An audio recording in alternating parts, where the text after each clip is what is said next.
अली बेटे छे हम पे छोटे हैं ये দাদি তুমি না পড়ে এরকম আমার মতন ড্যান্সটাও ড্যান্স। এই বসো।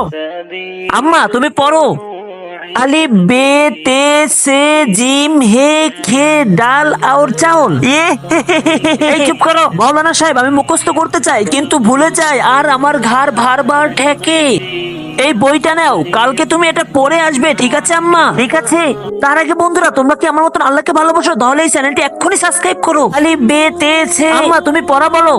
আলিফ বা তা সা জিম হা খ দাল। মাশাআল্লাহ, তুমি আজকে ভালো সবক শুনিয়েছো। হুজুর, কালকে তাকে কি দিয়েছিলেন যে আজকে ভালো সুন্দর পড়া পারলো সে? আমি তাকে নামাজ পড়তে বলেছিলাম, আর নামাজ পড়ার পরে মাথার উপরে হাত রেখে ইয়া কাবিরু পড়তে বলেছিলাম। আম্মা ঠিকই আরবি পড়ে কিন্তু নামাজ পড়ে না, এই জন্য তার কাঁধের উপরে শয়তান বশ করেছিল। এই জন্য কোরআনের সাথে নামাজ পড়তে হবে।